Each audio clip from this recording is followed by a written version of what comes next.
아이를 키우면서 느끼는 장점이랑 고양이를 키우면서 느끼는 장점 다 똑같고 저희 애들은 항상 긍정적이에요.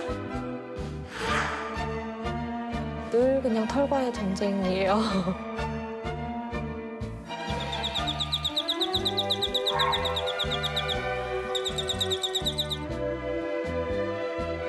미세먼지가 시작이었어요. 산처럼, 숲처럼 식물을 많이 키워보면 어떨까?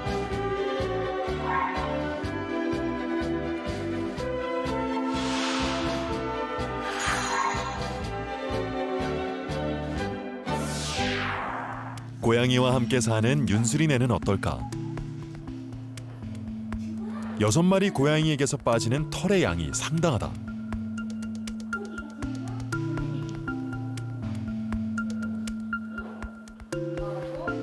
방문 1시간 만에 취재진 옷에도 고양이 털이 가득 묻었다. 그러다 보니 윤수리네도 고양이 털 관리가 중요한 일과. 엄마는 윗부분 할게요. 수리는 아래 해주세요. 나도 여기. 옳지, 잘한다. 늘 그냥 털과의 전쟁이에요. 그냥 몸을 혹사시키는 수밖에 없어요, 부지런하게. 침대에도 자유롭게 오르락내리락하는 고양이 6마리. 침구류도 매일 관리해야 한다. 그럼 얼마나 자주 하세요? 매일 아침마다 합니다. 매일 아침마다 저희 이불, 윤수리 이불, 그리고 카페트 이렇게 3종류를 늘 이불 털기를 이렇게 침구 털기를 해서 고양이 털을 조금이나마 줄이고 있어요. 엄마가 천식에 걸린 후부터는 더욱 신경 쓰인다. 비염, 그리고 이게 네뷸라이저, 천식에 쓰는 거예요. 어렸을 때 비염을 계속 가지고 살고 있고요. 임신하면서부터 천식 증상이 간간히 올라오고 있고요. 그때도 고양이 기르고 계셨죠? 네. 혹시 이거 고양이 탓이 아닐까? 라고 생각해 보신 적은 없어요? 아주 약간 한 적은 있었는데 네. 그렇다고 뭐가 달라지는 건 없으니까.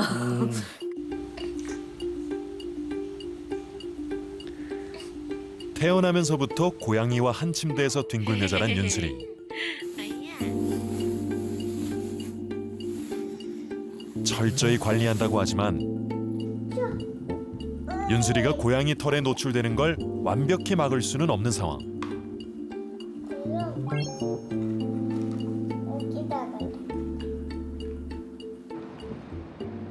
윤수리의 호흡기 건강에는 문제가 없을까? 알레르기 검사를 통해 확인해 보기로 했다. 아이가 같이 산 기간은요? 33개월. 그러니까 출생 전부터. 네. 그리고 자는 공간은요? 같이 아이와 같은 공간에서. 같은 공간에. 이것만 보고 이제 끝이야. 진짜 잘한다. 좀 숨소리가 쌕쌕거린다. 모세기관지염이 있다. 이런 이야기 한 번도 들어본 적 없고요. 숨 크게. 아이니와 제인이도 함께 검사했다. 복개 숨. 현재 문진으로서는 곧 알레르기 비염이라든지 아토피 피부염, 천식, 알레르기 결막염 그런 전형적인 알레르기 질환이 아이들이 의심되는 거는 없고요. 크게 아주 걱정되거나 의심되는 것은 없습니다. 아이니 주먹 확 쥐어볼까? 보다 정밀한 검사를 위해 혈액을 채취해 아이들이 어떤 알레르기 항원에 반응하는지 알아보기로 했다. 큰애들은 진드기, 개고양이, 그다음에 꽃가루. 2주 후 나온 검사 결과 과연 새 아이의 호흡기 건강은 어떤 상태일까?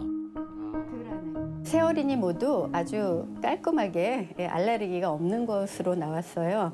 알레르기 항체가 있지만 증상이 없다. 이 상태는 우리가 감작만 되어 있습니다.라고 설명을 드립니다. 저희가 본 이 3명의 케이스의 아이들은 감작도 감작도 없는 없고 거구나. 증상은 당연히 없고. 네. 예.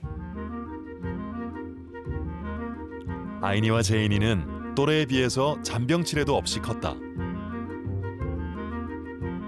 그러니까 정말 얘네는 병원도 거의 안 가서 예방 접종도 놓치고 막 그랬거든요. 병원을 자주 가야 이제 어머니 언제 예방 접종이에요 얘기를 듣는데 그걸 먹을 거 아니야?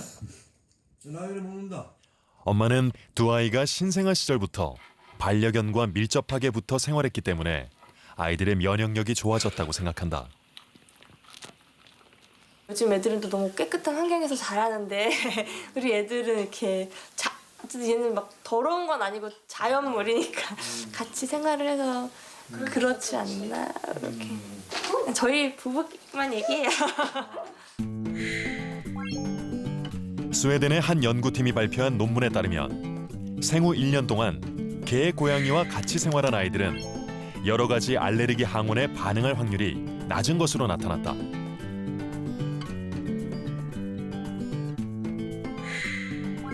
뿐만 아니라 유아기에 반려동물에 노출된 아이들은 천식 발생 위험이 상대적으로 낮다는 연구 결과도 있다.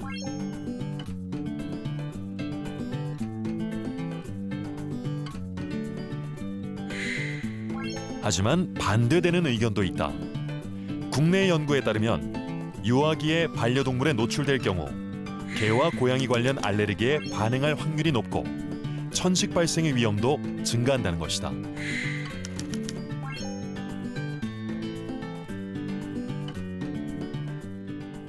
개고양이 피부 같은 데에는 우리 몸에는 없는 물질들이 있는데 그런 것에 노출되면 건강한 면역을 유도하긴 합니다. 근데요, 모두가 그렇지 않다는 거 반반이에요. 어떤 사람은 알레르기 항체가 생기고 어떤 사람은 몸에 해롭지 않은 면역 반응이 일어나는 거거든요. 그래서 어렸을 때부터 알레르기 예방을 위해서 개고양이와 함께 사세요 라고는 지금은 말할 수가 없습니다. 좀 더 연구가 필요해요. 고양이를 애지중지 아끼며 키우는 사람을 흔히 고양이 집사라고 하죠. 조선의 제19대 왕 숙종은 조선 왕실 제1의 고양이 집사였다고 합니다. 숙종이 궁중에서 키우던 고양이는 요즘도 흔히 볼 수 있는 황색털의 고양인데요. 기록에 따르면 숙종은 이 고양이에게 금손이라는 이름을 직접 지어주고 밥을 먹을 때, 정사를 볼 때도 곁에 둔 건 물론 한 방에서 잠을 청할 정도로 깊은 교감을 나눴답니다. 사람이 정서적으로 의지하고자 가까이 두고 기르는 반려동물. 요즘은 동물원에서나 볼 수 있을 법한 동물들도 인간의 친근한 동반자 역할을 하고 있습니다. 중동의 유명한 부호는 치타를 기르고 일본의 한 남성은 40여 년간 악어와 함께 살고 있답니다. 또 시저라는 이름을 가진 이 라마는 미국의 한 남성이 기르는 반려동물이라는데요. 이렇게 종을 떠나 사람과 마음을 나누며 정서적 안정을 돕는 반려동물. 그런데 이 반려동물들이 정서적 교감을 넘어 인간이 가진 질환을 치유하는 데 도움을 주는 경우도 있다고 합니다. 인간에게 동반감을 주는 반려동물. 그렇다면 인간이 반려할 수 있는 대상은 어디까지일까? 우리는 농촌진흥청의 도움을 받아 왕귀뚜라미 기르기 실험을 해보기로 했다. 참여 대상은 3명의 독거노인. 노인들은 먼저 귀뚜라미의 집을 스스로 꾸며주었다.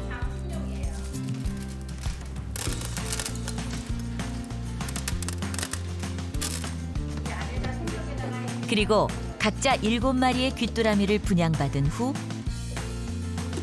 한 달간 이 귀뚜라미들과 함께 살아보기로 했다. 보통 혼자 사시는 노인들이 많으신데 내가 밖에 나갔다 들어왔을 때 얘네들이 찍찍 거려주면 나 왔다고 인사하는구나, 잘 가라고 인사하는구나 그렇게 생각하시는 분들이 많아서 이제 어르신들한테 가장 적합하지 않나 그 생각이 듭니다.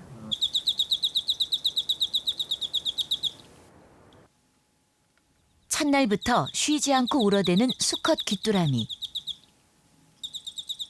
7년 전 남편과 사별하고 혼자가 된 이춘화 할머니는 오랜만에 생긴 식구가 마냥 신기하다. 이름 어떻게 하시기로 했어요? 재롱이라고 하고 싶은데. 재롱이요? 왜 재롱이? 재롱이 이거 보고 내가 재미있게 놀라고 이 아들이 재미있게 놀지 싶어. 그러니까 재롱이 칠남매. 재롱이 7남매와 할머니는 잘 지낼 수 있을까? 2주 뒤 다시 만난 할머니는 표정이 훨씬 밝아졌다. 뿌려주시면 얘네들이 이 정도 수분만 있어도 충분히 먹고 살아요. 약한 것 같아요. 여러 마리를 소리 안 나고 한 마리만 가는 것 같아요. 그렇죠? 지금 2마리 소리 나요. 소리가 약간씩 다르거든요. 얘네들이 한 마리 더 넣어드릴게요. 시끄럽진 않아요. 나 소리 좋던데. 식구가 더 늘었다. 요즘은 뭐 코로나 때문에 밖에 못 나가잖아요. 그죠? 그래 뭐 이거 보고 또 놀고 대화도 하고. 일상이 즐거워진 건 다른 할머니들도 마찬가지. 배소임 할머니 역시 틈날 때마다 귀뚜라미 귀동이의 안부를 확인한다. 아침에는 안 일나대고 이게네. 수모가 있어가 자는 동 수모가 다 있어요. 그래서 그동안 기도감이 좀 흔들어 줘도 안 나와요. 귀동이의 행동을 보며 느꼈던 감정을 꼼꼼히 적어놓기도 했다. 기드람이 기동이가 있으니까 또 자랑도 하고 싶고 친구들이 보러 와요. 보러 와요. 자랑도 하고 싶고. 친구들이 이 귀뚜라미 보러 와요. 예, 보러 와요. 보러 친구들은 뭐라고 해요? 아이고 좋다 하지. 좋다 하지.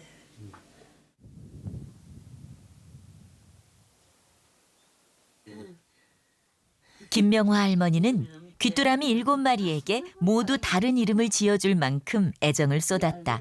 보이나? 봐라. 야, 사랑해. 여기 있지? 해봐라. 그런데 얼마 전에 한 마리가 죽었다. 성체 왕 귀뚜라미 수명은 2달 남짓. 사육 도중 종종 일어나는 일이다.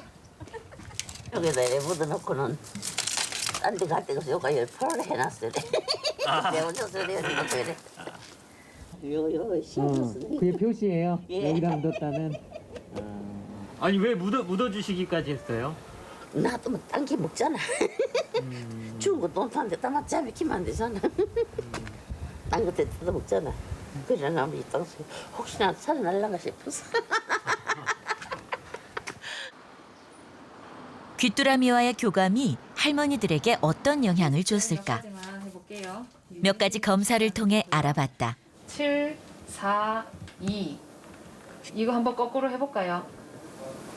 거꾸로. 방금 불러드린 숫자. 실험 전후 인지기능, 스트레스, 수면의 질은 어떤 차이를 보일까? 배소임 할머니는 인지기능이 좋아지고 스트레스가 절반으로 줄었다. 김명화 할머니의 스트레스 수치는 심각 수준에서 정상 수준으로 회복됐다. 이춘우 할머니 역시 가벼운 수준의 불면증 문제가 해결됐다. 2019년 발표된 노인 집단을 대상으로 했던 연구 결과에 따르면 두뇌 활성화 측면에서 눈에 띄는 변화가 나타나는 것을 확인할 수 있다. 귀뚜라미 기르기를 체험한 후 인지 능력에 관련된 뇌의 영역이 활성화된 것을 확인할 수 있다. 소리를 내고 계속 움직이죠, 쉴 새 없이. 그래서 찌륵찌륵거리고 펄쩍펄쩍 뛰고 이 과정에서 이제 이 어르신들한테도 피드백이 가고 어르신들은 얘들에게 먹이를 주고 케어함으로써 또 피드백을 주고 상호작용이 조금 있다는 게 또 중요한 점인데 인지 기능이나 수행 능력이 약간 떨어져 있는 그냥 뭐 보통 일상생활에 문제 없으신 노인들한테서 곤충 사육을 하는 게 인지 수행 능력 개선에 약간 도움이 되지 않나 하는 결과를 확인할 수 있었습니다. 한 SF 영화 속 화성에 고립된 우주 비행사는 이렇게 감자를 재배해 먹으며 생존했습니다. 그런데 이런 일들이 영화에서만 가능한 일이 아닙니다. 미국 항공우주국 나사는 이미 수년 전부터 우주정거장에서 식물 재배 실험을 진행해 왔는데요. 이런 상추는 물론이고 양배추와 겨자, 최근에는 무까지 재배에 성공했다고 합니다. 전문가들은 이렇게 우주에서 식물을 재배하는 일이 식량 조달과 더불어 극단적인 환경에서 살아가는 우주인들의 스트레스 해소에도 도움이 될 것이라고 말합니다. 반려동물과 마찬가지로 반려식물이 인간에게 정서적 위안을 준다는 뜻인데요. 그렇다면 식물과의 반려를 통해 인간이 얻을 수 있는 정신적, 육체적 효과에는 무엇이 있을까요? 정말 식물은 미세먼지를 제거할까? 우린 농촌진흥청 연구팀과 함께 실내 식물의 초미세먼지 제거 능력을 확인해 보았다. 2.5 마이크로미터 이하의 초미세먼지를 발생시킨 후 빈 챔버와 홍콩야자 화분이 있는 챔버에서 각각 초미세먼지 수치가 어떻게 변화하는지 측정했다.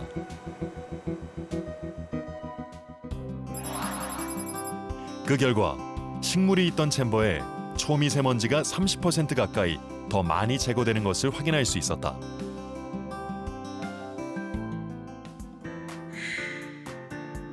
실내 식물은 초미세먼지뿐만 아니라 인체에 유해한 휘발성 화합물도 제거한다. 새집 증후군, 아토피 피부염 등을 유발하는 것으로 알려진 포름알데히드의 경우 실내 공간의 9%를 식물로 채웠을 때 60% 이상 제거된다.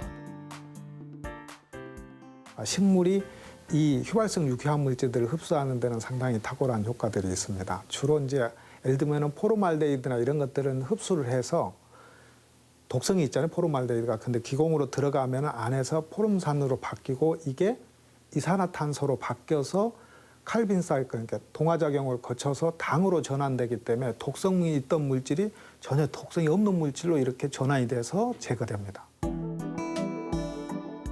흥미로운 사실은 이 과정에서 식물의 뿌리가 잎만큼 중요한 역할을 담당한다는 점이다. 새집에 식물을 두었다 가정했을 때 식물은 새집 증후군을 일으키는 여러 유해 물질을 잎과 뿌리를 통해 흡수한다. 이때 뿌리로 흡수된 유해 물질은 뿌리에 붙어 서식하는 미생물에 의해서 분해된다.